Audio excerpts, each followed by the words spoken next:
Boa noite, pessoal. Bem-vindos a mais uma live do 8 de março unificado. Eu sou a Carol Sol, estou aqui para mediar a live sobre educação. Essa área que é muito cara para nós, porque quando a gente fala de educação, a gente fala também de projeto de sociedade. O que a gente quer para o futuro? E aí, hoje, a gente vai tratar, então, sobre o que está acontecendo do ano passado para cá na educação. A gente tem 3 debatedoras maravilhosas que vai estar aqui com a gente. A primeira é a professora Kelly Assis. Boa noite, Kelly. Tudo bem com você? Boa noite, meninas. Tudo bem?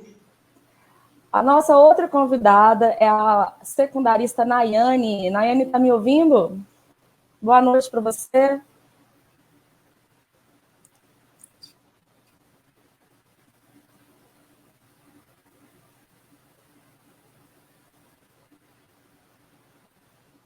A nossa terceira convidada é maravilhosa. Estou com muito prazer de ter aqui minha ex-professora de faculdade, professora Maria da Consolação Rocha, vai estar aqui com a gente, conversando um pouquinho com a gente hoje. Boa noite, Consola. Tudo bem com você? Tudo bem. Boa noite, companheiras. Com vocês. Bom, educação no Brasil hoje é um tema que, além de ser muito caro, é uma área que abrange a maioria de mulheres trabalhadoras na educação.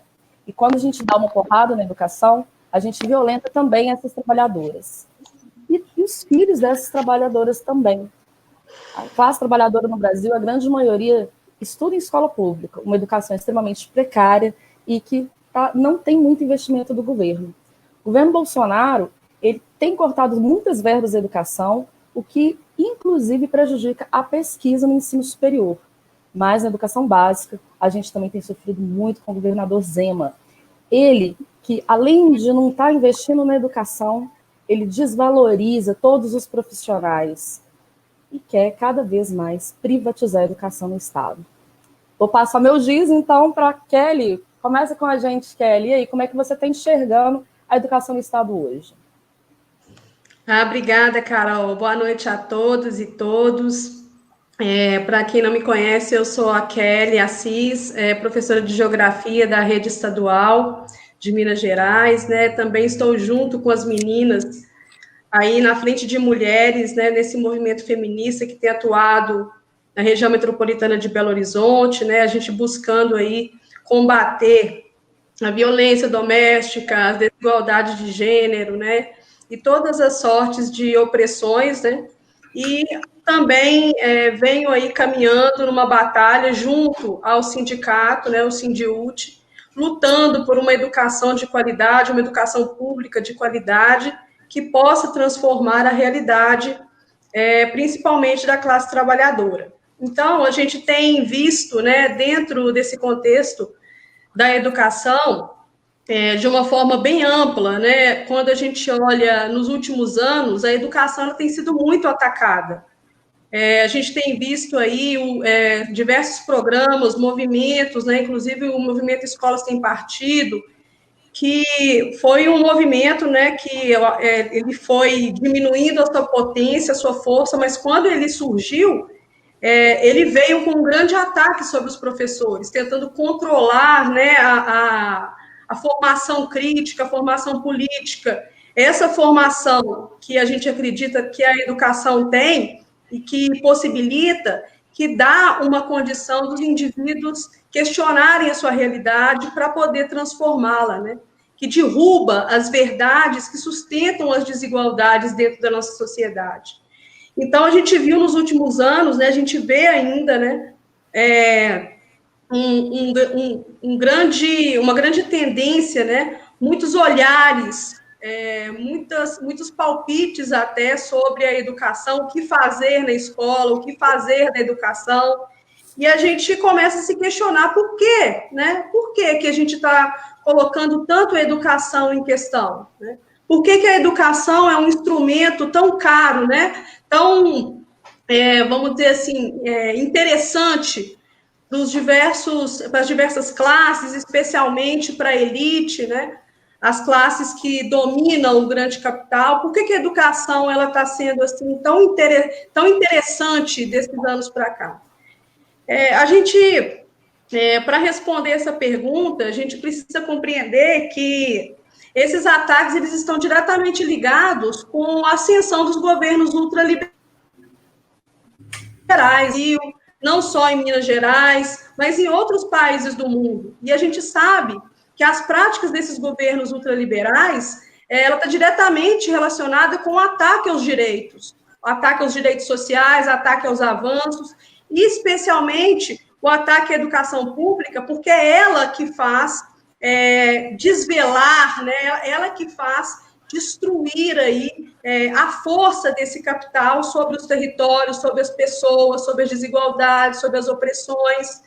Então, a educação é um instrumento de poder que incomoda os governos ultraliberais. Então, a gente vê uma tendência muito grande da educação pública ser destruída. Então, os projetos de governo ultraliberais para a educação são projetos de destruição em curso, né? Porque a educação ela é um grande perigo, principalmente para combater as desigualdades, para combater as opressões, para combater aí todos esses artifícios que o grande capital utiliza para continuar dominando a população, para continuar dominando a classe trabalhadora. Então, quando a gente faz essa análise mais ampla, é uma questão muito delicada, porque a gente vê que os países, os estados, os municípios que investem em educação são aqueles que, de fato, educação pública, são aqueles que veem a sua sociedade se desenvolvendo. Um desenvolvimento social, desenvolvimento econômico, desenvolvimento político, desenvolvimento tecnológico, epistêmico mesmo, né? Então, enquanto a gente tiver esse choque de interesses, né, governos ultraliberais à frente dos nossos territórios, das nossas vidas, a gente vai ter esse problema, né? Porque continuamente eles vão tentar atacar os direitos sociais, especialmente a educação pública. Então, muito conscientes disso, é que a gente precisa olhar para a educação, primeiro, para os ataques à educação que estão acontecendo, né? Que eu comecei aqui a minha fala dizendo, né? Como que esses movimentos, escola sem partido, a gente vai ver aí os ataques aos professores como doutrinadores, querendo controlar ou atacar a liberdade de cátedra do professor, o socateamento, né, de toda a estrutura educacional, dos sistemas educacionais, os professores sem formação continuada, todas as teses, eu peguei uma tese aqui deixa eu pegar o nome dela aqui, da Débora Fernandes de Miranda, onde ela traça o perfil dos professores da rede estadual. Ela vai falar vários aspectos, números mesmo, né? A quantidade de professores que a gente tem no estado de Minas Gerais, que esses dados, foi uma pesquisa feita em 2015, o artigo ele foi apresentado em 2017. Então, ela vai trazer dados que esse levantamento do perfil dos professores, numericamente, os professores da rede estadual, eles vão ser aproximadamente 97 mil professores. E quando a gente vai olhar um pouco mais próximo para essa realidade, desses 97 mil professores, 83% são mulheres. Então, a gente vê a questão da feminização também, da profissão, né, de educador, de educadora, e uma série de críticas a gente pode fazer no sentido da desvalorização, né? Como se a educação fosse também colocada numa esfera em que é um cuidado simplesmente, né, com os trabalhos domésticos, e aí a gente não consegue valorizar o trabalho de uma mulher para além dessa questão do cuidado, né? Então, assim, essa é uma crítica importante, né? Principalmente quando a gente vê, quando a gente aprofunda nessa questão dos ataques, a gente vê aí que no último mês a gente custou a receber o nosso salário, a gente tem recebido o salário parcelado, né? A gente tem recebido o salário parcelado, infelizmente a gente está herdando esse descuido, esse distrato com a educação, não só nesse governo, mas há vários governos passados, né? A educação ela tem sido destratada há um bom tempo, mas se tornou ainda mais complexa, ainda mais difícil a questão da educação dentro desse contexto de um governo ultraliberal. E a gente está falando da gente não receber, a gente está falando de 97 mil professores que estão sem salário, e todas as pessoas que estão ao redor deles, os dependentes, sem recursos materiais básicos, né? Inclusive alimentação. No mês passado, a gente recebeu cesta básica, né? E aí é muito curioso, porque a gente tem um fundo, né, o Fundeb. O Fundeb é um fundo fixo, que ele tem que ser destinado para a educação, né? Dentro do PIB, a gente tem esse fundo fixo que ele tem que ser destinado à educação, né? Para poder pagar os professores, para poder investir nas escolas, para investir em formação continuada, para poder corrigir as desigualdades que impedem os nossos alunos da escola pública de acessar a educação remota. Então, se a gente tem esse dinheiro, por que a gente não está recebendo? Né? Qual que é a questão? Aonde que está? Né? Aonde que está o critério? Aonde que está a explicação para isso? Né? Então, é uma coisa inimaginável a gente ver um direito social, um direito constitucional, que é a educação, que determina o desenvolvimento de uma sociedade sendo tratado dessa forma, né? Então, esse número é muito importante e vai falar também, dentro dessa tese da Débora, né? Ela é doutora em educação pela UFMG e docente também da Fundação João Pinheiro.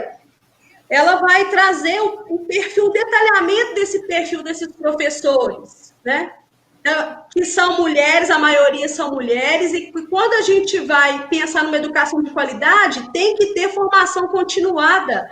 Isso são números que mostram o rendimento, o desempenho dos alunos, ele está diretamente relacionado com a formação dos professores. Então, sem pagar salários, né? Quando pagam salários, a gente precisa dobrar 1, 2, 3 turnos. Isso afeta diretamente no planejamento, na qualidade do ensino.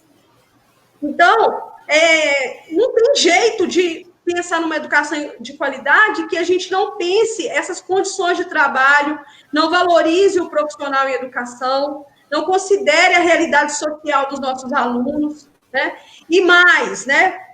Quando a gente pensa na educação continuada, ela vai falar que 70% dos cursos de educação continuada que os nossos professores têm, 70% foram eles que pagaram do bolso deles os cursos de educação continuada. Então, para a gente entender que existe uma intenção de sucatear, de manter precário, de manter com baixa qualidade a educação pública, porque ela promove todas essas críticas que transformam essa sociedade. E aí, outra coisa que pega muito em Minas Gerais é a questão dos concursados e temporários. Dos 100% dos professores, 53,5% apenas são concursados, são aqueles que mantêm vínculo contínuo com a escola. Os outros que têm uma relação de trabalho frágil, que são pressionados, que são, vamos dizer, intimidados, que são oprimidos. Estes são 46,5%. Então, enquanto a gente tiver um professorado nessa condição frágil de trabalho, a gente não consegue construir políticas internas dentro das nossas escolas que possam, nem políticas internas nem externas, porque a gente não consegue unir uma categoria, porque quem está com medo de ser mandado embora não vai para a rua lutar pela educação, porque tem medo de ser mandado embora. Como é que ele vai? Ele não vai, né? Então, a gente mantém a categoria. Isso é intencional, gente. É isso que eu quero dizer. Isso é intencional. Se mantém isso para manter a categoria dividida, frágil, né? E, com relação à formação continuada, os concursados que têm pós-graduação, desses que eu citei, desses 100% que eu citei, 48% apenas tem curso de pós-graduação. E dos temporários, esse número cai para 25%. Gente, esses são números que estão na tese, né, dessa doutora. São números em que ela trazem, porque ela analisou o perfil do professorado em Minas Gerais, né? Então, a gente vai a gente vai entendendo, né, quais são os artifícios que são utilizados para manter esse projeto de morte da educação pública, né? Sim, Kelly, sim. Isso é muito importante a gente falar sobre a questão da educação continuada, e mais do que isso também, né? Pensar que além dos professores, a gente tem outros profissionais da educação que muitas das vezes eles são colocados como invisíveis dentro da escola, que é o caso dos ASBs, que nem concurso público tem há muitos e muitos anos, e aí a gente fica aí vivendo esse sucateamento, e por isso que a gente pergunta, né? Para quem que é esse tipo de educação? Um professor que mal recebe, vai pagar uma pós, quer melhorar a sua qualificação para melhorar a sua aula, mas não tem condições porque não está recebendo. Então, realmente, é uma situação muito complicada que a gente vive no Estado, mas está ruim para o professor, também está ruim para os alunos, né? O governo Zema, ele não investe na educação de forma nenhuma, as matrículas foi uma coisa muito ruim, né? Colocou todas as matrículas feitas pela internet, os pais não conseguiram, foi aquela confusão, e agora na quarentena ele coloca aí os alunos para assistir a aula na Rede Minas, que nem todo mundo tem acesso, coloca aulas, né, pela internet, então tudo que você vai pegar tem que ser pela internet e nem todo mundo tem acesso. Muito obrigada pela sua fala, Kelly, e pensando nessa questão do acesso, a gente vai conversar um pouquinho com a Nayane, né, Nayane, para você falar um pouco para a gente como é que está essa angústia de ser aluna do Estado nesse momento de pandemia, nesse momento que tudo está sendo tecnológico, mas a tecnologia não está sendo para todo mundo. Boa noite, é com você.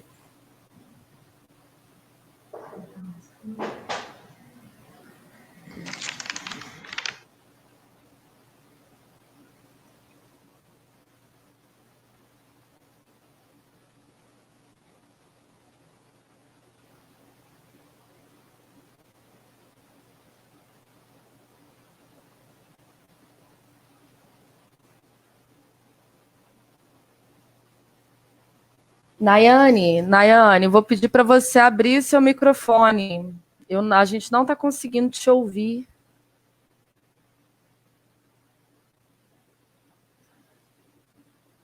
Tira o fone para a gente ver se a gente consegue.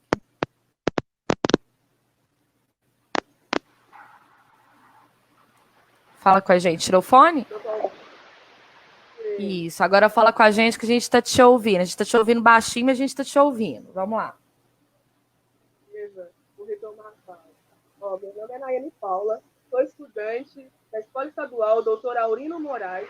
Também estudo no cursinho Consciência Barreira, no qual estou fazendo pré-ENEM. E quando eu passar, eu vou virar uma professora também. Vou me formar em pedagogia. Vou passar por esse caminho também da educação. E eu gostaria de contar um pouco da minha luta. Vou pegar do período de 2017, quando eu tive que parar de estudar, porque eu tive que trabalhar e seguir esse caminho. Quando as coisas apertaram na minha casa, eu tive que tomar a iniciativa. Tive que buscar um meio de ganhar o dinheiro, de ganhar um lucro para ajudar a minha mãe e para me ter minha independência.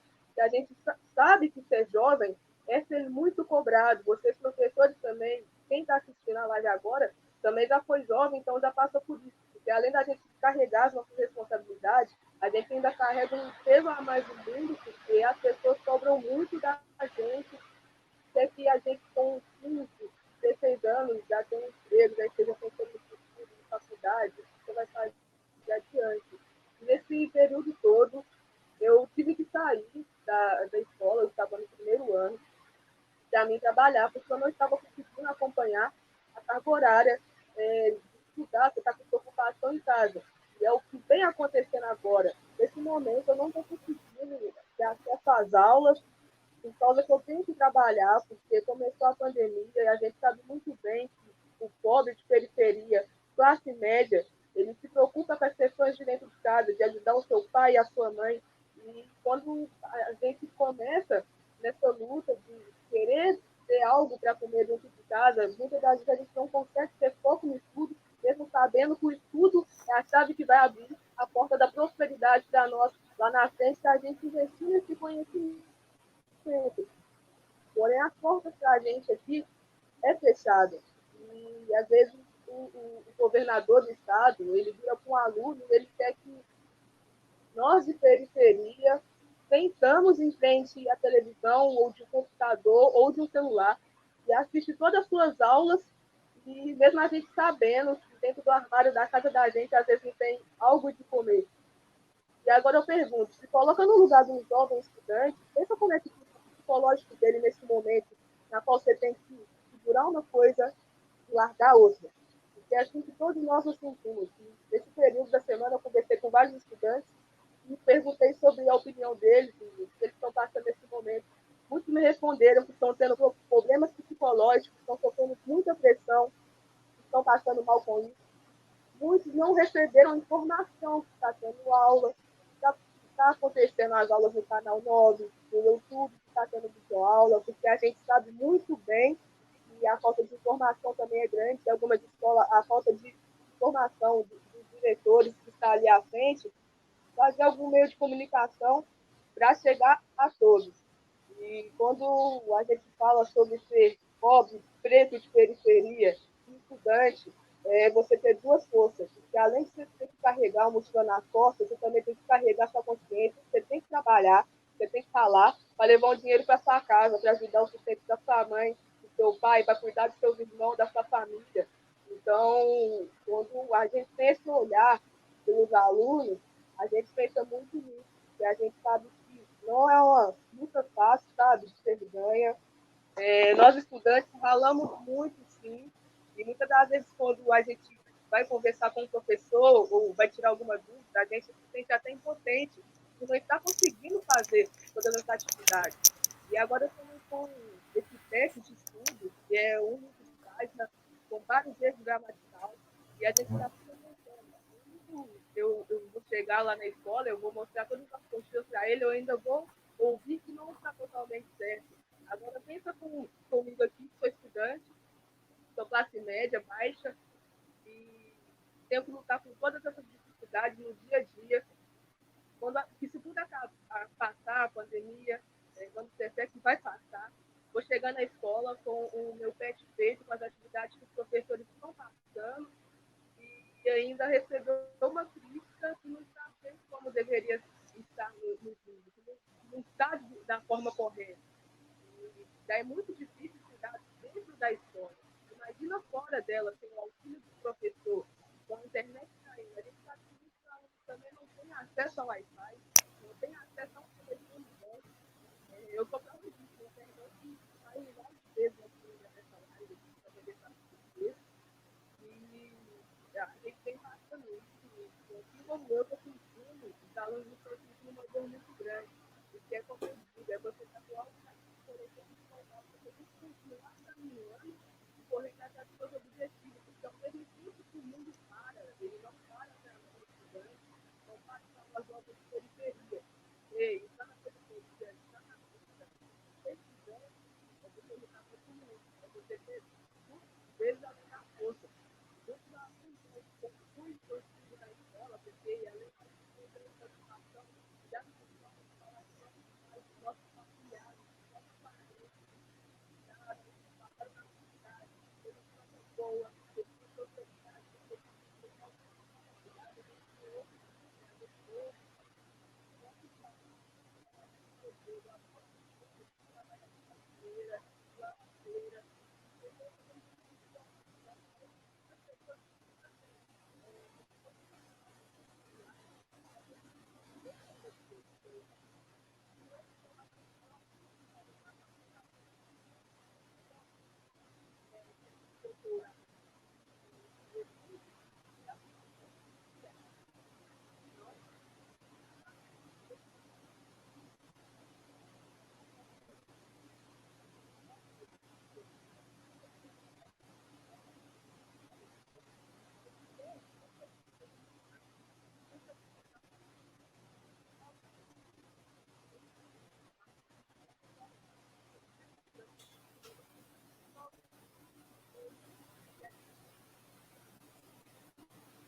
Nayane, Nayane, Nayane, Oi? está me ouvindo? Oi? Oi, oi, você ficou longe e a gente parou de te ouvir. Pode voltar um pouquinho na sua fala e ficar mais pertinho do microfone, por favor? Assim, mas tá dando para ouvir? Tá dando para entender tudo certinho? Agora sim. Volta um pouquinho sua fala, porque a gente ficou sem seu som, tá bom? Beleza. Retomando, eu estava dizendo que os jovens de periferia, você procura uma porta aberta no mercado de trabalho e você não encontra, você já fica frustrado, porque a gente já não tem bom resultado dentro do currículo escolar por causa dos problemas que a gente já carrega familiar. Então, a gente fica nesse aperto. E eu disse também que a gente perde muitos jovens na prostituição, muitos jovens no tráfico por causa da porta fechada. E não ter uma empatia por nós, alunos, classe média, que chega da escola muitas das vezes cansados psicologicamente, fisicamente, e ouvir uma crítica que não é construtiva para a gente, sabe? Em questão aos estudos, a gente se sente muito importante. Porque muitas das vezes nós queremos sim estudar, nós queremos pegar na caneta, a gente quer mudar o mundo, mas a gente é barrado todos os dias por uma estatística diferente, porque a gente sabe que ser preto, pobre, classe média é muito difícil, principalmente aqui no Brasil, quando a gente fala de toda a desigualdade social, quando a gente fala com o descaso da educação, da falta de respeito que fazem com os professores, que estão dispostos a dar aula todo dia, porque a gente sabe que só a educação ela transforma o ser humano, não paga os professores o salário devido. A gente vê os desrespeitos também os alunos têm com os professores, têm com as faxineiras, com as cantineiras. Então, a gente olhando para a educação e falando ao todo, no lugar do professor, no lugar do aluno, cada um tem que ter o senso de empatia pela luta do outro. Porque assim como o aluno tem sua luta, o professor também tem sua luta dentro de casa, o professor também tem sua luta para chegar ali na escola, está repassando o conhecimento, e mesmo assim não está recebendo o seu salário no final do mês. E também eu vou colocar uma pauta aqui que eu gostaria de chamar bastante atenção, quando a gente fala da fome.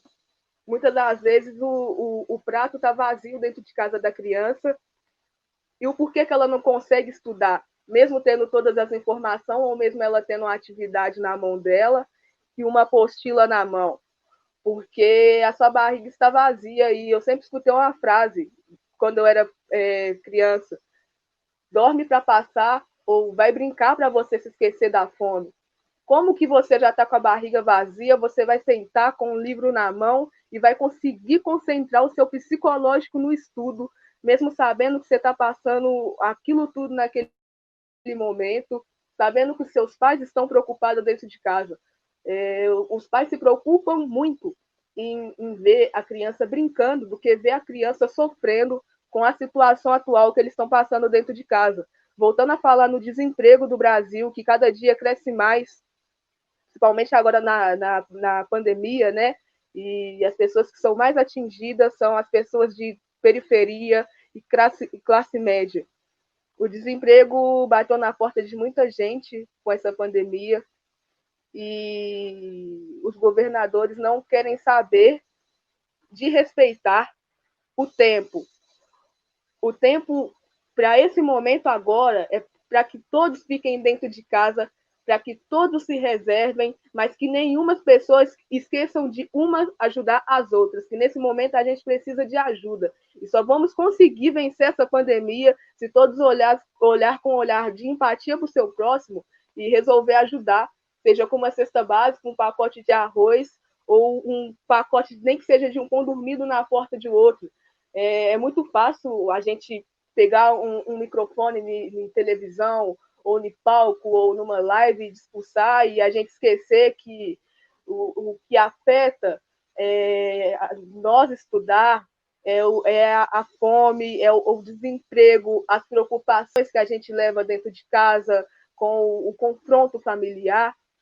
Então, a gente vem perdendo muitas vidas por falta de acesso à educação, à informação, à cultura, ao lazer, e tudo isso se engloba nesse momento que estamos passando agora de pandemia, e o momento é para que todos fiquem em casa e cuidem da sua saúde mental e façam da melhor forma para que todos se alimentam, sem se preocupar com o que está acontecendo no mundo lá fora. E a pressão que nós todos estamos recebendo é muito grande por estar numa pandemia e achar que temos que fazer tudo, resolver tudo, que temos que fazer todos os trabalhos, que temos que ser aprovado na faculdade, aquela que a gente tanto deseja de toda a vida.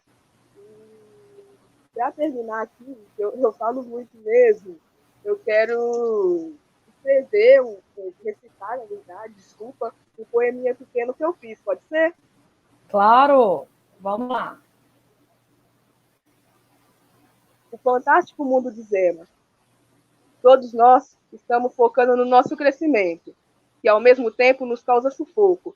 Está difícil suportar tudo o que estamos vivendo, vivenciando e aprendendo. Queremos nos formar com dignidade, força e bondade no olhar, porque sabemos que para isso que nascemos.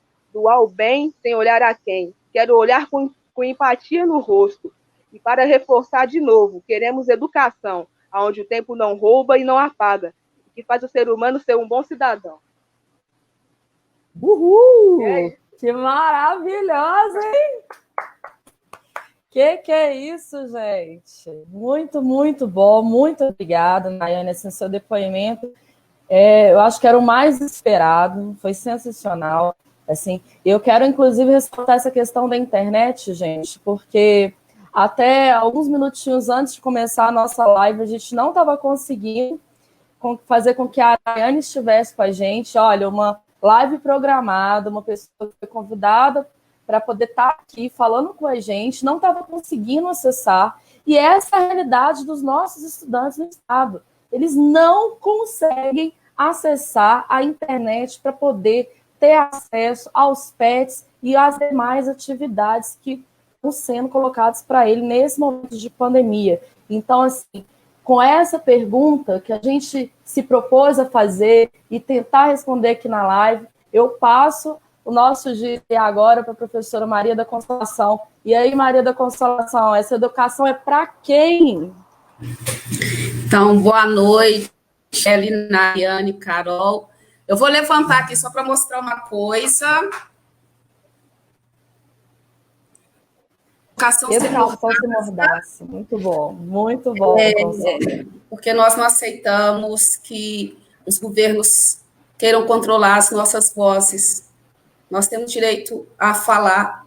Nós que estudamos e trabalhamos dentro das escolas e temos o dever de falar e temos o direito de sermos ouvidos e ouvidas. Então, eu agradeço às companheiras, né, pelo convite. Sou Maria da Consolação, professora aposentada da educação básica. Trabalhei 32 anos na Escola Municipal Cônego Raimundo Trindade, com as crianças de 6 a 12 anos. E também trabalhei na Faculdade de Educação. Carol teve a oportunidade de compartilhar comigo a aula. Outras companheiras, é uma experiência importante da escola e, ao mesmo tempo, está na formação docente. Eu quero trazer aqui algumas coisas, são 10 minutos. Primeiro, assim, várias das questões que eu vou falar aqui, eu que estou falando, a responsabilidade é minha, obviamente, mas eu tenho procurado ouvir algumas pessoas, né, conversando com algumas pessoas sobre educação e também já indico para todo mundo acompanhando, Sindirede fez um seminário essa semana, Educação em Tempos de Pandemia, e foi um seminário muito importante e tivemos vários momentos importantes, mas tem dois debates lá na página, e interessante aí quem quiser também conhecer, né, como que está a situação, tanto a educação em tempos de pandemia, quanto a situação no mundo. Inclusive, são companheiras e companheiros estados e também da Colômbia.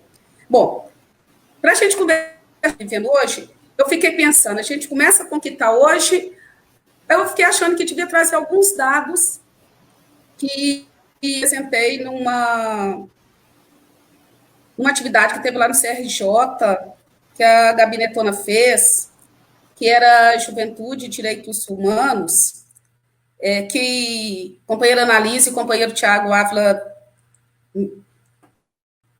socializaram algumas ações, obviamente, eu apresentei, fiz uma reflexão a partir das informações deles, mas o que a gente tinha, né? Nós vivíamos ali, né, já tinham dados de que 8 pessoas, né, 8 homens controlavam a riqueza equivalente a 3,6 bilhões de pessoas no planeta. O problema das fronteiras migratórias, vocês lembram dos Estados Unidos, lá querendo construir um muro, né, lá no México, e toda essa coisa, toda essa situação trágica, né, perversa que o Trump fez com as crianças. 4.000 pessoas morreram afogadas no Mediterrâneo. Nós tivemos, né, de lá para cá, assim, né, essa discussão. A PEC 95, que aí agora é a Emenda Constitucional 95. Quais os dados que nós tínhamos lá da educação? 14 milhões de pessoas com mais de 15 anos não eram alfabetizadas, 52 milhões com mais de 15 anos não tinham ensino fundamental completo, 22 milhões com mais de 18 anos sem ensino médio completo, isso significa 88 milhões de EJA, ou 43% da população. Um processo recente de destruição do nosso planeta, né, um crescente, o que provoca os refugiados, e se nós olharmos aqui para o Brasil, né, vamos ver Minas Gerais, né, tanto a Samarco quanto a Vale, né, Mariana e Brumadinho, esse processo de destruição dos nossos rios, o processo de destruição das nossas florestas. Nós tivemos lá atrás Zika vírus, febre amarela, sarampo, né? Vivenciamos um mundo que vive a sua 4ª revolução industrial. Nós temos empresas. A maior empresa de hospedagem do planeta não tem um quarto de hotel, a maior empresa de transporte não tem um carro. Todo o investimento em inteligência artificial, né? A Amazon já faz entregas com drone. E esse contexto, né, esse controle todo capitalista que vinha, né, mesmo com a crise capitalista de 2008, né, o crescimento desse, nós tivemos aí a eleição do Bolsonaro, e chegamos nesse momento de pandemia. Eu quero trazer alguns dados de Minas Gerais, né, que quando a Nayane vem, né, com toda essa dificuldade da sua internet, nós temos em Minas Gerais 1.700.000 estudantes, e 700.000 deles estão alijados desse processo do chamado plano de educação, né? A Minas, ela atende no máximo 160 municípios. Em Belo Horizonte, né, esses dados foram apresentados pelo companheiro Paulo, do Sindiúti. A Ana também apresentou um dado no seminário que é muito instigante. Se pegarmos o número de pessoas com mais de 15 anos não alfabetizadas ou sem ensino fundamental completo, ou pessoas com mais de 18 anos sem ensino médio completo em Belo Horizonte, nós temos 30% da população que não teve acesso à educação básica. E todo o debate que tem sido feito, né, dos governos, de tentar controlar os conteúdos, então, tirar da docência o seu direito de cátedra, fazer processos avaliatórios, contar a carga horária, né? Então, nós estamos em alguns lugares se contam, em outros lugares não, essa resistência que está sendo realizada aqui em Minas, né, que tentou cortar contratos, atrasa salários, quer conteúdos, e todas as apresentações dos problemas gravíssimos, tanto nas teleaulas quanto no material didático, graves, né, tanto de questão de plágio, quanto de erros mesmo, né, de conteúdo, trazem para a gente algumas questões nesse debate da pandemia. Então, eu quero trazer aqui algumas reflexões, né, até a Analisa usou um termo pandemônico, que ela voltou e fala que é a associação de pessoas para praticar o mal, né? Que esse momento que nós vivemos, o Arroio usa o termo pandemia política, nós vivemos essa crise, né? Que é política institucional, ela é ambiental, ela é econômica, ela é sanitária, né? É uma crise complexa, e diante disso, discutir educação em tempos de pandemia, nós vamos parar para pensar assim, as coisas que importam. É necessário estar em contato com os estudantes, construirmos, mantermos as nossas redes de apoio e de contato, mas quais são as que importam? É para reproduzirmos, né, à distância, sem termos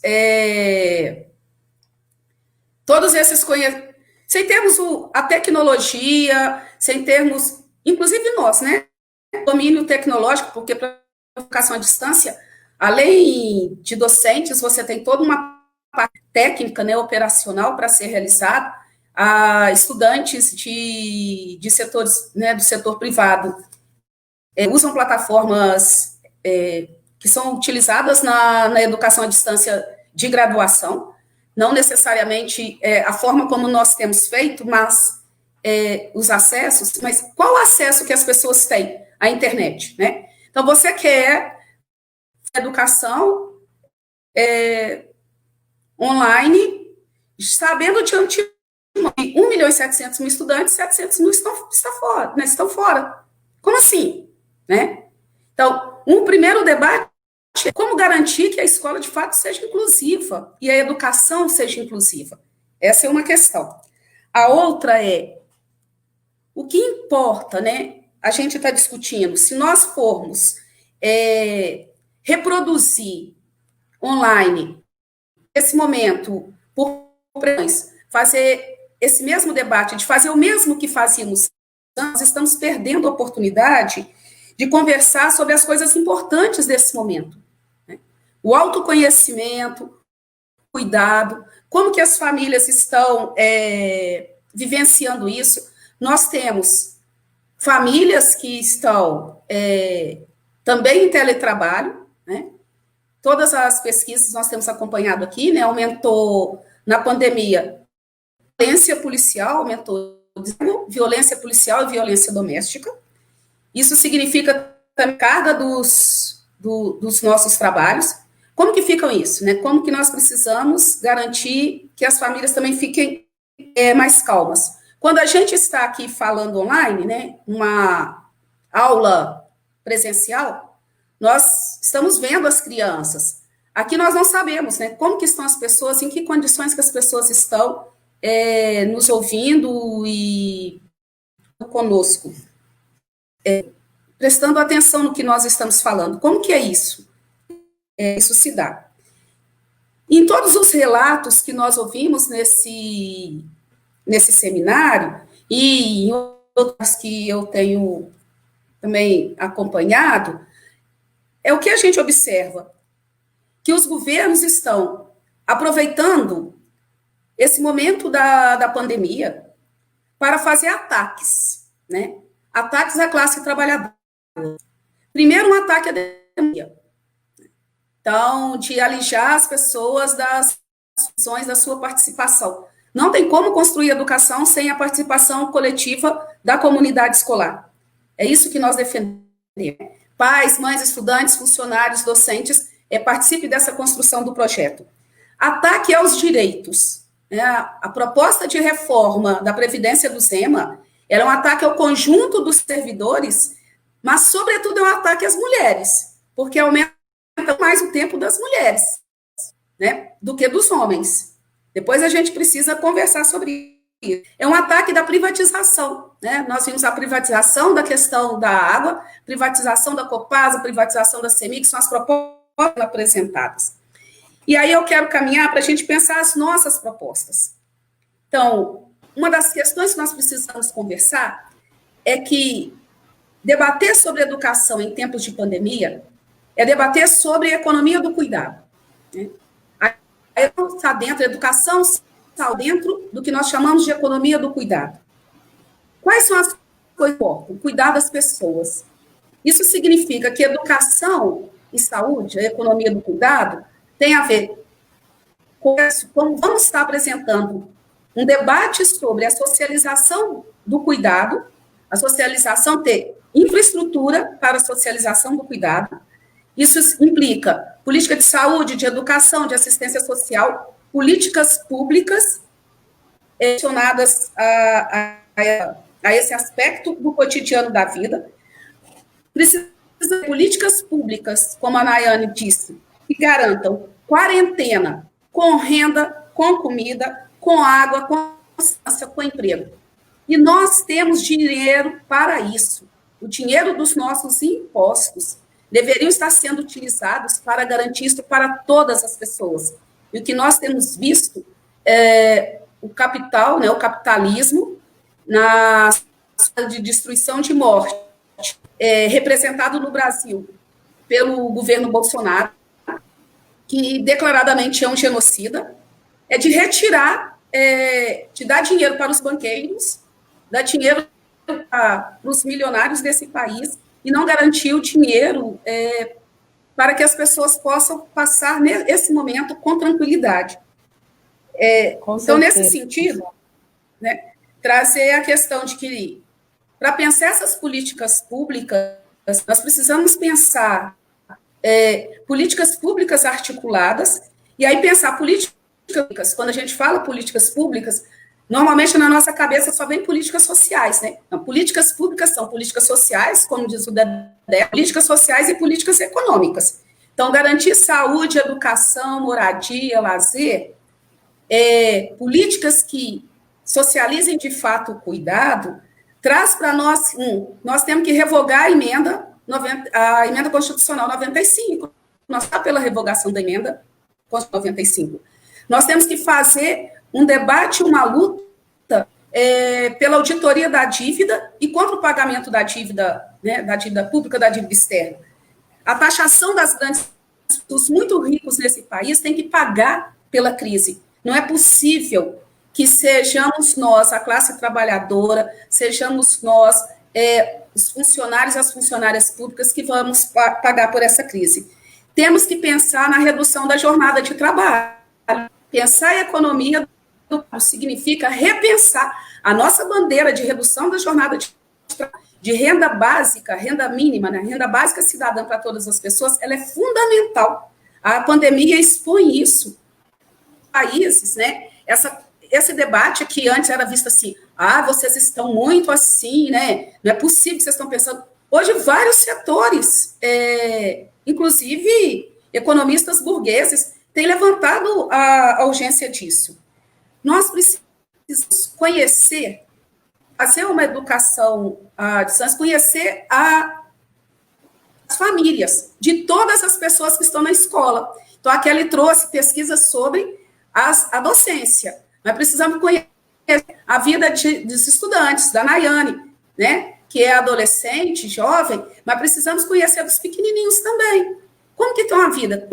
Como que são as moradias dessas pessoas? Quais as condições que têm essas pessoas? Para pensarmos as políticas públicas de forma articuladas, né? Como que nós estamos vivenciando? Quantas famílias têm, fechando, quantas famílias têm casa com mais de um cômodo, com quantas pessoas em casa, que tem água, que tem saneamento básico, né? Então, essas questões importam para a gente. Eu trabalhei um pouco isso na minha pesquisa de mestrado sobre o perfil das professoras da Rede Municipal de Belo Horizonte. E, por fim, nós temos que as vidas, isso eu considero importante, muito instigante que o Arroio traz, né? Nossas vidas têm sido ameaçadas sempre.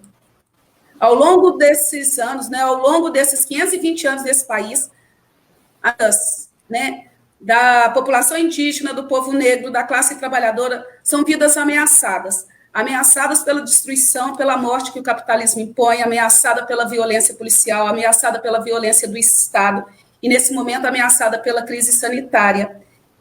Defender as vidas e a escola ser também um espaço de debater as nossas vidas, as nossas condições de vida, é fundamental para pensarmos essa questão na pandemia, porque é construir uma forma de ver o mundo e pensar uma pedagogia de defesa da nossa própria humanidade e das pessoas que nós amamos.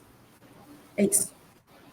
É isso, Consola, uma honra estar aqui com a Consola, professora de faculdade. Hoje a gente está aqui na luta juntos, isso é muito bom. Então, agora a gente vai ter 3 rodadas de perguntas, e aí a gente vai começar com 4 questões que foram levantadas aqui, e aí vocês podem comentar, tá? E aí a gente dá mais 7 minutinhos para cada uma poder falar. O primeiro comentário que a gente teve aqui foi da Rosana Pereira, que aí ela levanta o que a Kelly tinha falado, né, sobre o plano de carreira, que não valoriza a formação dos professores. E a Maria Célia comentou que, inclusive, 60% do Fundeb deve ser destinado para os professores, do pagamento como para educação continuada. A Luísa Torres falou da aproximação das famílias, é muito importante também, que a Nayane e a Consola trouxe aqui para a gente, mas é uma aproximação, inclusive, para a gente entender como que a gente vai ensinar, né? Como que a gente vai conseguir promover o aprendizado se a gente não vai de encontro com essas famílias, saber como que essas famílias vivem, qual que é a realidade deles. E, para além disso, eu também gostaria que vocês entrassem um pouco sobre a questão do próprio Zema dentro do governo do Estado, né? Quem quiser falar também sobre a questão do Bolsonaro dentro das redes federais de ensino, mas inclusive sobre o Zema, né? Porque todos os problemas que a gente tem na Secretaria de Educação, os problemas que a gente tem no Estado com relação à educação, a Secretaria de Educação vai na televisão, fala que tá tudo bem, tudo lindo e maravilhoso, e a gente sabe que não é bem assim, né? A gente viu que o governo, ano passado, fez um acordo com as empresas para que pudessem pagar as dívidas que tinham com o Estado e vendo alimento para a escola, mas aí esse alimento chegou carne estragada, leite azedo, teve escola que estava se mantendo apenas com pão, e aí a gente entra nessa questão social, né, Consola, que a gente sabe que tem aluno que vai ali, só que tem aquela alimentação no dia da escola, então isso é um problema, isso prejudica o aprendizado. A gente sabe que o governo também, com todos os problemas que tem em Minas, inclusive em janeiro a gente teve aí alagamento, muitas famílias perderam parentes soterrados, e aí ele pede dinheiro para o governo federal, fala que não tem dinheiro, atrasa o nosso salário, ao mesmo tempo que ele queria aumentar o salário da segurança pública. Nesse momento de pandemia, a gente tem um governo querendo colocar goela abaixo uma educação à distância, né? Que tudo bem que é um programa tutorial de ensino em épocas de pandemia, mas ele já tinha essa proposta de colocar a educação à distância no Estado e vem empurrando isso goela abaixo. Então, gostaria que vocês tratassem um pouco mais sobre isso, inclusive Nayane também, porque é aluna, a gente precisa de saber o que ela percebe, o que você percebe para o seu futuro, esse tipo de educação que está sendo proposta agora nesse momento, tá, Nayane? Vamos conversar com a Kelly, então. Vai lá, Kelly, 7 minutos para você. E as contribuições da Nayane e da Maria, da Consolação, da Consola, né? É muito preocupante o cenário que a gente está vivendo hoje. A gente vê que é declarado de uma forma mais ampla, né, entendendo aí como que os governos ultraliberais, esses que colocam o lucro acima de todas as coisas, que vão desumanizando, né, e vão matando as pessoas com toda a covardia e crueldade, eles agem de uma forma muito padronizada, se a gente for observar, né, nos territórios que eles vão atuar. Então, a gente vai ver aí a criminalização dos movimentos sociais, a gente tem, inclusive, aí dentro desse pacote aí da reforma da Previdência, um ponto-chave que vai atacar os movimentos sindicais, né? As pessoas que estão à frente dos movimentos sindicais, elas não vão ter mais remuneração garantida, e uma supervalorização das forças de segurança em detrimento dos outros serviços, um processo mesmo de privatização que vai avançando, porque depois de eu precarizar a educação pública, o que eu vou fazer? Como solução, eu vou trazer o quê? Eu vou trazer os vouchers, eu vou trazer as soluções das grandes parcerias para entregar a educação pública nas mãos das grandes empresas. E as empresas, elas só veem o lucro. É a mesma coisa que você entregar um sistema de saúde na mão de empresas. Elas não querem saber de salvar vidas, elas querem saber de dinheiro. Você tem dinheiro, né? Então, é um apelo que a gente precisa fazer para que a sociedade ela nos ajude, ela nos apoie, ela entenda que é um processo de destruição em curso de todos os direitos, de todos os avanços sociais, né? A gente está vendo aí, a Consuelo falou muito bem, né, do processo de domínio aí sobre os territórios indígenas, quilombolas, sobre as áreas protegidas constitucionalmente, os rios, todos os bens naturais, como que a gente vê, né, como que a gente vê a falta de caráter mesmo, de humanidade, né, em que o empresariado trata a população, trata o futuro da humanidade, trata a vida no planeta. Então, é um apelo para que a gente possa defender o que é público, defender especialmente, a gente está vendo aí, né, como que o SUS, ele preservado, ele está garantindo a todos democraticamente a sobrevivência, né? Então, a educação pública é a mesma coisa, porque senão a gente vai deixar as grandes empresas tomar conta da educação e eles vão contar só a verdade que lhes interessa, a verdade que não faz questionar, a verdade que faz aceitar a submissão, a colonização, a opressão, uma política de morte, né? E de expropriação de todos os recursos sem isso ter problema, né? Então, eu gosto muito do Arroyo, porque ele fala muito da questão da desumanização, do processo de desumanização em curso, na medida que a gente nega os direitos sociais básicos, a gente está aí defendendo, na verdade, um processo de desumanização, né? Então, não tem como você pensar num sujeito, né, sem o mínimo de materialidade, no mínimo de condições, para ele desenvolver toda a sua cultura, todas as suas potencialidades, né? Então, eu vejo com muita preocupação essa política estadual, a política nacional, mas é um apelo que a gente faz à sociedade que olhe para tudo isso e veja que tudo isso tem uma intenção, que é fazer com que o serviço público se enfraqueça e traga a cura, entre aspas, que é a privatização e o domínio do grande capital sobre todas as coisas e todas as vidas, todas as pessoas. Então, eu, assim, eu tenho muitas questões, essa questão da metodologia, né, dos métodos que foram trazidos pelo governo do estado como alternativa de educação remota, como que isso claramente um ataque, né, à possibilidade dos nossos jovens ascenderem socialmente, acessarem a universidade.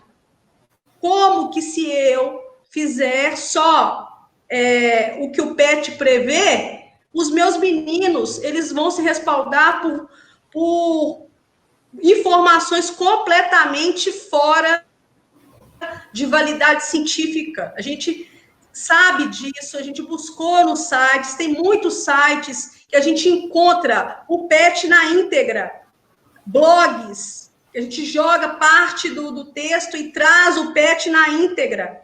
Esses sites, esses blogs não têm validade científica, essas informações não têm validade científica, são fontes completamente questionáveis. Então, isso é algo intencional, né? É intencional, porque isso impossibilita os nossos jovens de avançarem. A educação é um instrumento de poder, é um instrumento de avanço, de correção das desigualdades, e isso é o que menos interessa aí aos grandes empresários, aos grandes controladores do capital. Muito bom, Kelly, ótima colocação, porque, inclusive, fica parecendo, né, que os professores são todo trouxa, né, que não sabe o que vai ensinar para os alunos e pode se colocar qualquer coisa que a gente vai aceitar sem questionar. Esse PET é uma vergonha mesmo, assim, eu acho que foi uma das piores coisas que poderiam acontecer na educação pública no nosso país. Vou passar a palavra agora para a Nayane. E aí, Nayane, como é que você está vendo isso tudo aí, enquanto estudante? Quero mandar um beijo também para todo mundo que está aqui interagindo com a gente no chat, está muito legal. Daqui a pouco a gente vai colocar mais perguntas aqui para vocês apresentarem, que a gente vai colocar para elas também. Então, Nayane, conta para gente. Olha, quando a gente fala da proposta do futuro, eu aqui olhar o meu futuro, depois que isso tudo passar, eu espero que todos os alunos que estão passando nesse momento façam um recomeço, que não se desesperem nesse momento. Tem o sentimento de frustração porque não conseguiu fazer tudo que nós fazemos. O que está acontecendo com a educação? O governo Zema, a gente sabe muito bem que ele é um governo que ele visa muito o lado empresarial das pessoas que são ricas, da classe média alta. E quando a gente fala das pessoas classe média alta, a gente também tem que começar a olhar e visar a educação das pessoas que são classe média alta. Essas pessoas que têm uma condição melhor, qualquer momento que elas falar, agora eu vou parar e eu vou estudar e eu vou concluir esse PET, ou eu vou concluir essa formação, esse estudo de faculdade, essa bolsa do Enem, elas conseguem, porque elas não precisam se preocupar com coisas a mais. Então, a denúncia que a gente tem que vir fazendo pesada mesmo para o lado do governo Bolsonaro, do governo Zema, de toda essa elite fascista, para parar de tratar os estudantes e os professores como lixo, porque é isso que a gente está se sentindo neste momento, um total descaso que estão fazendo com todos nós, professores e alunos. Então, está muito difícil. Quando a gente para pensar nessa proposta de futuro, eu penso em todos os estudantes que estão sofrendo a mesma coisa que eu estou sofrendo. Que todos parem e dê tempo ao tempo. E nunca se apresse ao fazer, porque a gente tem todo o tempo do mundo e uma hora a gente vai concluir o que a gente quer. E passando também a olhar as crianças, como que elas estão se sentindo nisso tudo, aí eu volto a falar, a criança ela já é um ser muito imperativo, né? E muitas das vezes o pai e a mãe não tem condições de dar total atenção para essa criança e sentar com ela, olha, vamos estudar esse PET aqui de hoje, vamos fazer essa alfabetização. Não conseguem, preferem deixar a criança livremente para ela brincar. Eu só peço mesmo que essa elite fascista, racista, desumana, pare de tratar todos nós, professores e estudantes, como lixo, que é isso que eles estão tratando a gente. Estão humilhando e a gente não pode deixar com isso. Então, eu peço em nome da AMES BH que todos comecem a postar post com hashtag aulas remotas para quem, porque a gente precisa que esses acessos cheguem nesses governadores, cheguem nessa elite fascista, porque tá uma desumanidade total com o nosso povo e isso eu confesso que a gente não pode aceitar. Eu tinha dito até mesmo com as pessoas que estavam conversando comigo e me convocou para essa live, mas como é que você fez seu rascunho da sua pauta? Fala sinceramente, eu não sentei para fazer um rascunho da minha pauta porque eu não tenho tempo, é aquela situação que eu expliquei. Ou a gente trabalha ou a gente estuda, ou a gente segura uma coisa ou a gente deixa a outra aí. Então, eu sei que nesse momento está difícil para todo mundo e vamos dar as mãos nessa corrente para se ajudar. Vamos em defesa da luta da educação, em defesa da luta dos professores, em defesa da luta dos estudantes, em defesa da luta de todos os alunos de periferia, de todas as crianças, e estamos juntos, e minha luta é levantar a bandeira da paz e do bem, e quando isso tudo passar, a gente vai estar firme e forte, vamos retomar na educação de novo, como todos têm direito de estudar, com o igualitário, de igual para igual, e sem fazer distinção de ter que olhar para a classe média e a classe baixa, porque está muito difícil. E é só isso mesmo a minha palavra.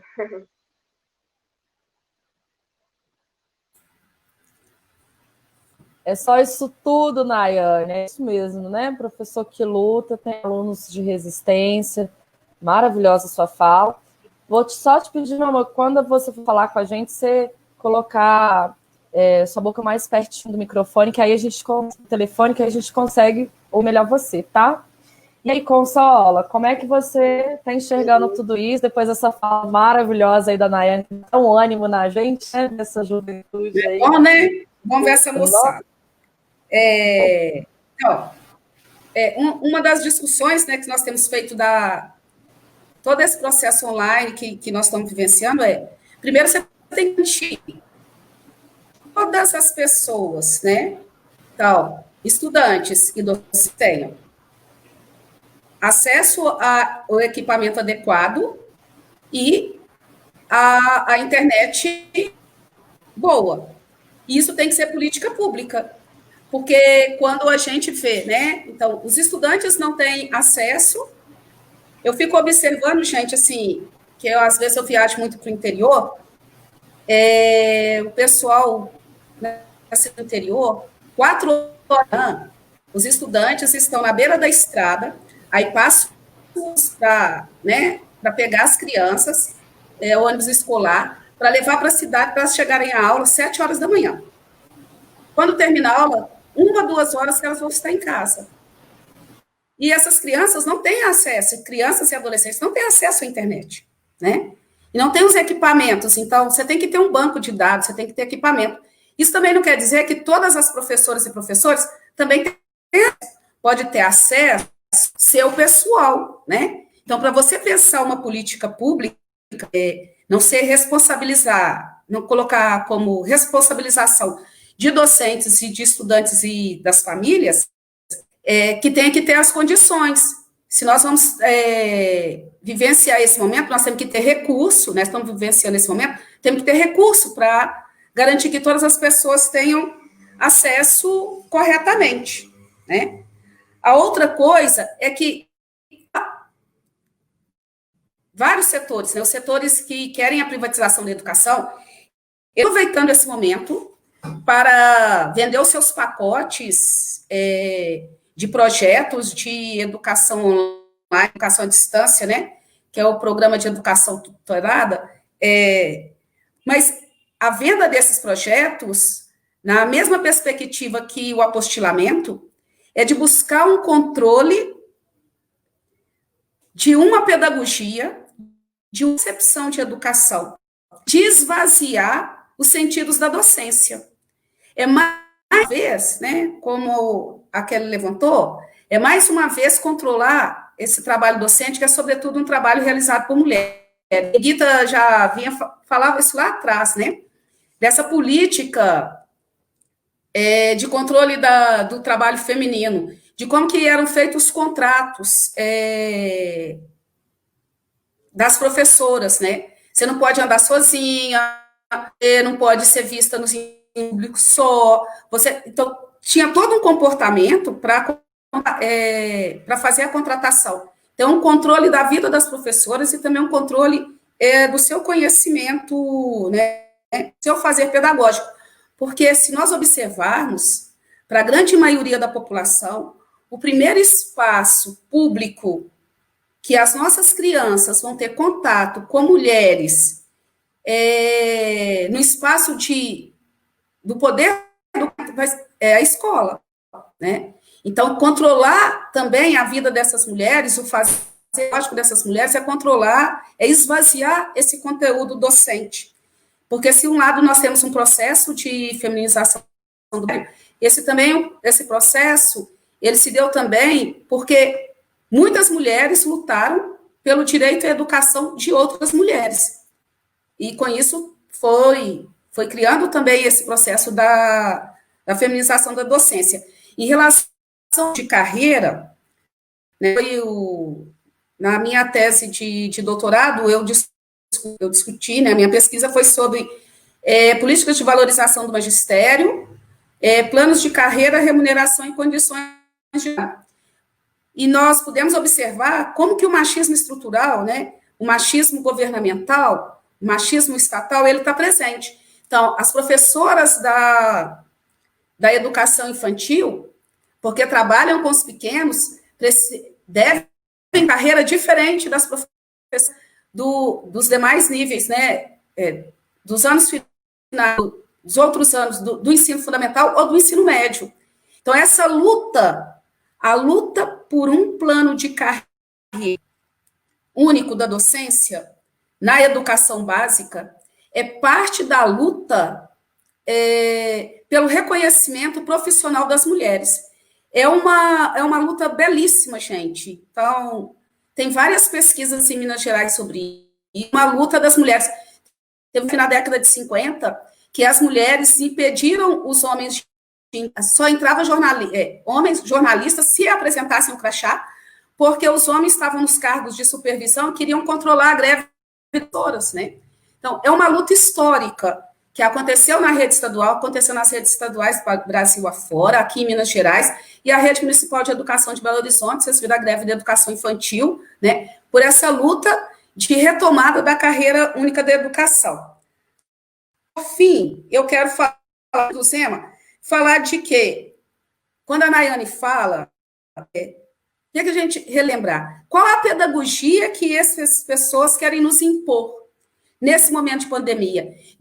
De dar os conteúdos. E eu fico olhando para a Nayane e lembrando da adolescentes que primeiro ocuparam as escolas de ensino médio, depois ocuparam as universidades, que ocuparam as escolas para repensar um projeto educacional, para trazer para dentro da escola conteúdos que foram idos dela.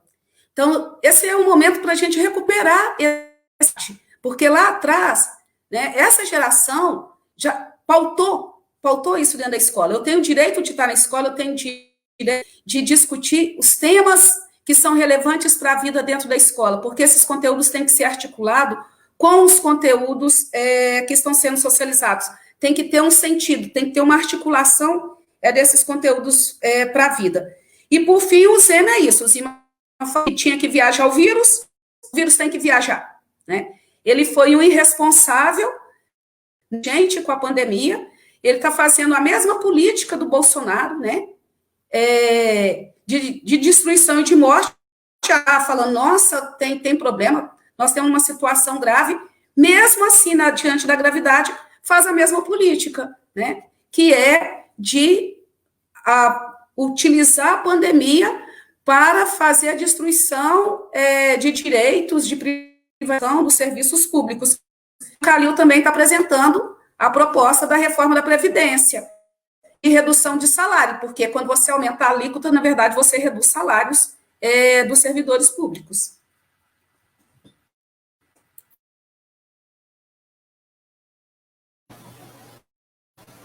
Muito bom debate. Então, mais uma rodada aqui. A gente recebeu um questionamento aqui da Dilene Marques. Um beijo, Dirlene, maravilhosa.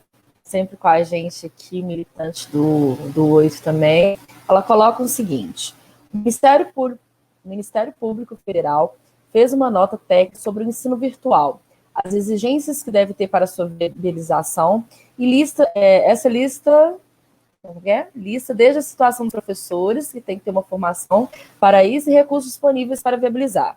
E para o corpo docente, inicia com acesso à internet de qualidade. Então, quem que tem esse acesso? Então, esse é um questionamento muito importante, né?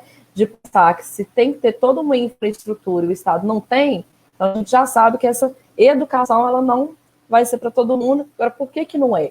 Né? Por que é tão importante não ser para todo mundo? Porque isso parece para o Estado, né?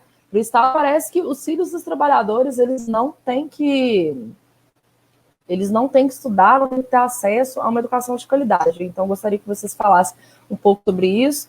Tem muitos professores aqui falando sobre a questão da PET, que a PET realmente é uma vergonha. A Rosana Pereira coloca aqui para a gente que ela se sente como uma burocrata. É o tempo todo tendo que preencher anexos, tendo que preencher um monte de coisa.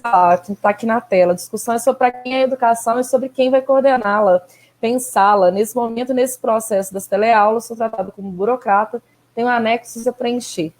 E isso realmente está sendo uma reclamação muito grande. Até porque, inclusive, tem um anexo, gente, que são vários anexos, né? Mas o anexo 1, ele é um anexo que a gente tem que fazer por cada aluno e é por PET.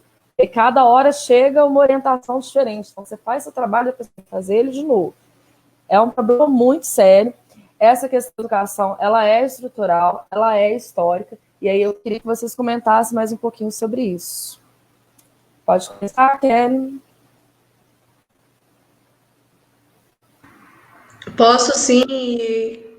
Eu li essa nota técnica, né, que saiu aí do Ministério do Trabalho, e acho que isso é uma conquista para as professoras e professores, principalmente por conta da sobrecarga de trabalho, né, porque a gente tem visto aí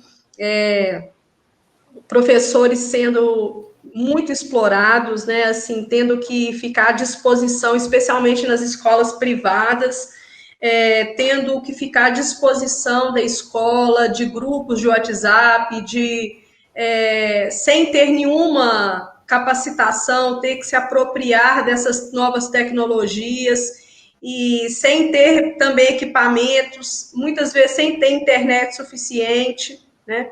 Sem ter, assim, um mínimo de habilidade, né? Porque a gente estava conversando sobre isso, de formação, de cursos, para poder se preparar para esse processo. E a gente não teve essa preparação. E fica ainda mais complicado e complexo quando a gente leva isso para a rede privada, em que esses professores, eles têm uma relação de trabalho muito frágil. Então, eles, para não perder o emprego, se submetem a opressões, humilhações, sobrecarga de trabalho, né? E muitas coisas mais, como a questão da exposição da imagem, né? Não tem direitos autorais. Uma aula que você grava, ela não contabiliza por todas as turmas que ela passa, né? Você é pago por uma aula só, e aquele vídeo que você passou, aquela aula que você produziu, vai ser passada para 5 turmas. Então, a questão da ergonomia também, né? A questão dos cuidados com o corpo, com a mente, com os olhos, mesmo, com todas essas questões aí do cuidado mesmo que o trabalho ele exige, né? Com esse trabalho repetitivo. Então, eu fiquei muito feliz com essa nota técnica do Ministério do Trabalho, porque ela é muito completa, ela vem trazer aí uma resposta a toda essa sobrecarga, essa demanda que os professores estão tendo que assumir, né? E lembrando, né, que a maior parte dos professores são mulheres, são mães que muitas das vezes têm que cuidar da casa, a gente sabe das jornadas duplas, triplas, de conseguir também auxiliar os seus filhos, esse regime de teletrabalho. Então, a gente tem uma sobrecarga imensa também de todas essas jornadas sobre a mulher, especialmente. Então, é tudo muito sério, né? Mas do outro lado, eu também vejo o quanto que os pais estão reconhecendo o valor do professor, o quanto que a pandemia ela vem revelar essa importância, porque mesmo com todos os recursos tecnológicos, nada vai substituir esse contato interpessoal, subjetivo, né, carregado de cultura, de trocas, de afeto, que a gente desenvolve na relação presencial entre aluno e professor, né? Então, eu acho que é um mote também para a gente olhar para a profissão docente com mais cuidado, com mais amor, com mais valor, né? Porque alguma coisa, vamos dizer, eu não posso falar positiva, né? Mas revela esse lado, né? E traz esse potencial de revalorização aí dos professores. E, por fim, eu queria defender aqui um projeto de Estado de educação, né? Assim, não um projeto de governo, quando a gente vê aí todo ano, a cada virada de eleição, a cada novo governo, é uma outra política educacional. A gente precisa defender um projeto de Estado, um projeto que se mantenha contínuo, contigo, consolidado, com estrutura, com verba, né? Com prioridade, onde não pode mexer nessa verba, onde não pode entregar tudo para as mãos dos empresários. Eu acho que esse é um caminho, né? Uma proposta que a gente pode trazer aí para encaminhar algo, né? Enunciar, né? Não só denunciar, né? Mas enunciar algo novo aí. Com certeza. O pessoal continua falando aqui das pets, né? A gente já falou já nosso repúdio às pets, né, Kelly? Isso daí não tem nem discussão, essa falta de respeito. A Kelly comentou, a Consola também. E aí, assim, teve um comentário que apareceu aqui agora, olhar para a profissão docente com mais amor. E eu acho que essa frase, ela traz muita coisa mesmo, né? Porque, afinal de contas, falam que a gente tem que ter amor para a nossa profissão, mas a gente não paga nossas contas com amor, né? Então, eu acho que os governantes estão precisando de mais amor aí com relação à educação. Nayane, você gostaria de comentar um pouquinho também sobre esses questionamentos que foram levantados? Vou pegar o respaldo da fala da Maria Consol, quando ela fala da metodologia pedagoga que nossa visão de aluno tem. Eu tenho um projeto na qual ele chama Pega Aí, e antes de começar essa pandemia toda, eu trabalhava com esse projeto dentro da escola onde eu estudo, Escola Estadual Doutor Aurino Moraes, e na qual eu trazia um pouco da visão do aluno, através de reflexões, de cartazes para o professor, no qual a gente englobava vários temas, o Setembro Amarelo, valorização da vida, feminicídio, empoderamento feminino, e a gente trazia várias coisas. Quando a gente também fala da questão da educação, do ensino, e de ser empático, de ter um respeito, a gente começa a falar muito sobre ter olhares pelo lado do professor e ter olhares também para o lado do aluno, e cada um poder mostrar o seu ponto de vista, porque a vida da gente toda ela é um aprendizado, e a gente vai sempre aprender um com o outro, e não importa qual a idade, não importa de onde veio, a gente tem que estar aberto para receber essa troca, para a gente se formar a cada dia que se passa. E quando a gente fala disso, do formato pedagógico, o formato pedagógico do aluno, o aluno ele também tem que ser ativista, e o aluno também, por estar na cadeira ali, ouvindo as aulas, ele também tem que falar, expor seu ponto de vista também, e para fazer essa formação ser maior mesmo, e eu continuo com a fala de que temos que nos unir, quanto professores, quanto os alunos, que a gente ainda é um grupo separado, né? Os alunos têm muito de separar dos professores, ou de não gostar, porque a gente não veio com essa ascensão dos estudos pelos nossos pais. E quando a gente também fala que a nossa estruturação do Brasil, ela é machista, ela é racista também, a gente olha muito a questão dos governantes. O homem, ele pensa só com a cabeça dele, e ele acha que a verdade dele é absoluta. A diferença do homem para a mulher é que a mulher ela já pensa com a sabedoria e com o lado da empatia, querendo olhar a visão de todo ao seu redor. Então, uma conversa que eu estava tendo de manhã com a parente minha irmã, foi que o mundo seria melhor, a educação seria melhor se colocássemos mais mulheres no poder, porque mulher ela não pensa sozinha, ela pensa em coletivo e ela pensa com sabedoria. Então, como a gente sabe que a maioria do cargo que ocupa os professores, a maioria são mulheres. E por isso que a gente tem que estar nessa luta junto, de entender que mulher está no poder, não por mulher ser um ser humano melhor, mas por mulher ter o poder de ter a sabedoria para transformar a educação.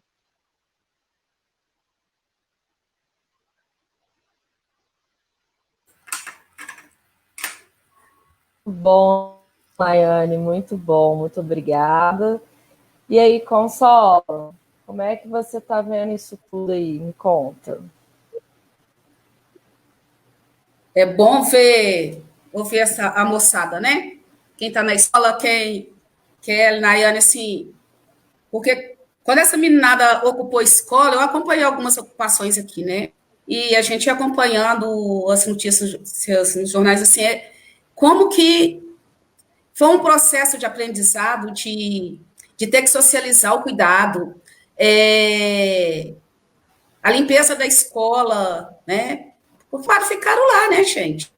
E começaram a construir atividades e dizerem que eles estavam trazendo esse conteúdo ocultado, né? E trazem desafios, né? É muito bom ouvir você, Nayane, ver que continuam nessa pegada. Outro dia, a filha de uma amiga ligou para mim que ela precisava dar uma entrevista e ela queria saber a minha opinião. Eu fui conversando com ela, essa geração de você um debate muito interessante. É uma questão que perpassa essa discussão de debater um modo de vida, né? Que nós temos o direito de sermos felizes sendo quem somos, e que nós temos que enfrentar todo tipo de opressão. Isso é muito importante. E uma solidariedade que tem, né? Então, são feministas, são antirracistas, são LGBT, defendem a questão ambiental. Então, vocês estão... Isso é bom ver, né, que vocês estão discutindo isso e trazendo isso para a gente. Eu quero trazer, assim, tem uma outra parte da escola que não tem voz, que são os pequenos, né? Que são os muito pequenininhos, os bebês, que são os de 1, 2, 3, 4, 5, 6 anos, são os de 7, 8, 9, né, 11, 12, 13, 14, vamos pegar fundamental e educação infantil, que estão mais silenciados, e como que a gente também dá voz, como que a gente cria esses instrumentos. Por isso que a gente está falando que tem que ser uma política, a Kelly falou isso, né? Eu já tinha comentado, tem sido essa defesa, tem que ser uma política pública, garantir condições de acesso para todas as pessoas. Nós temos tecnologia para isso, nós temos dinheiro para isso. Então, se naquela região não tem torre, então vai colocar torre de acesso, né? É para fazer com que as pessoas não fiquem sem acesso, e aí eu trato de forma assim, ela está sem acesso, tanto faz. Porque senão, a online vira um instrumento para a maior exclusão da educação. Então, a gente tem que estar muito atento a isso. E pensar também a questão pós-pandemia, né? Então, eu fico vendo aquelas imagens de outros países, pequenininho voltando para a escola, não sei se vocês já viram, aqueles quadrados no chão, né?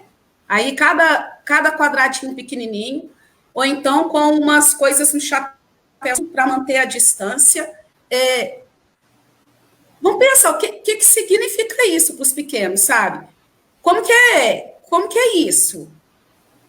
Porque as nossas crianças, né, eu sou da geração que pôde brincar na rua. Nós temos gerações que não brincam na rua.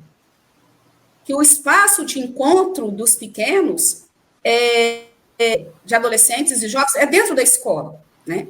Então, como você vai encontrar e você não pode encostar no coleguinha?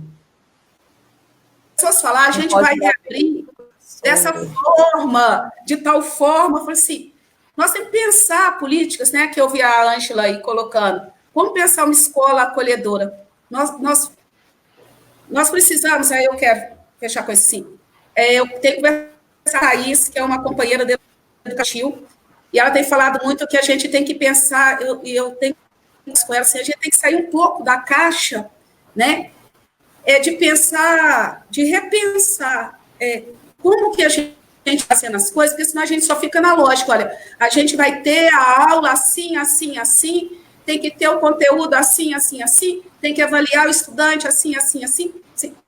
Não é isso. O que está colocado, né? As pessoas estão nessa emergência.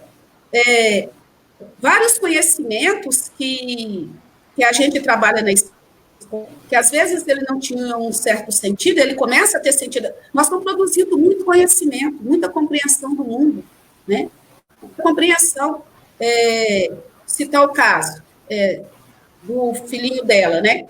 Que ele estava estudando dengue, então ele sabia que tinha um mosquito.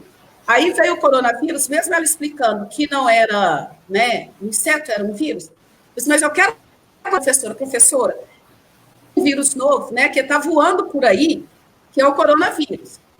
Assim, poxa, mas ele não distingue, né, uma coisa da outra, mas nós vimos adultos, né, com carros dizendo que era tipo um mosquito que estava contaminando as pessoas, não é? Então, como que as pessoas se apropriam desse conhecimento?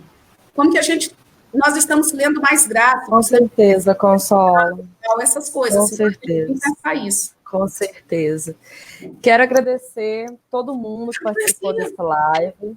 Gostaria, inclusive, de falar com a Consola que me senti muito representada, porque, como professora do primeiro ao quinto, fico imaginando como que vai ser essa volta para a escola, né? Será que a gente vai poder dar um abraço no nosso aluno? Será que o aluno vai poder chegar, dar um beijo no colega, dar um beijo no professor? Como que vai ser esse retorno, né? Eu brinquei até na internet dizendo esses dias que eu tô com saudade até de passar raiva com eles, de ensaiar a festa junina, porque a dança fica tão bonitinha no final e a gente fica com saudade. Eu quero agradecer a todo mundo que participou, agradecer Kelly, Nayane, Consola. Vou dar um minutinho para cada uma fazer a consideração final. E a Consola tem um presente para a gente vai finalizar com esse presente que a Consola trouxe para a gente. Pode começar, Kelly. Agradecer a oportunidade, né? E dizer que só amor e paixão pela educação pública não a transforma, né? A gente precisa lutar por melhores condições de trabalho, por salários dignos, por formação continuada, pela preservação da educação como um direito constitucional, educação pública de qualidade. Então, a gente tem um conjunto de fatores, né, que fazem com que a educação seja de qualidade. Então, só amor não vai transformar a educação, não vai fazer a diferença que a educação faz, né? E o meu apelo que eu vou deixar aqui é para os meninos não desistirem da escola, né? Porque a gente sabe que com essa política, dessas metodologias, desses métodos que foram pensados aí, né? Eles visam a evasão escolar, né? A desistência da nossa juventude. Então, eu quero fazer um apelo para a juventude não desistir. A gente está acompanhando, a gente sabe do que está acontecendo e a gente vai voltar, a gente vai fazer melhor. Não desistam da escola. Tá? É possível transformar. Bom. Nayane, parabéns por hoje, assim, por tudo que você está passando. Você pensar que você quer ser pedagoga, só me dá orgulho, viu? Faz aí um minuto para a gente encerrar aí nossa live, para a gente se despedir dessa pessoa maravilhosa.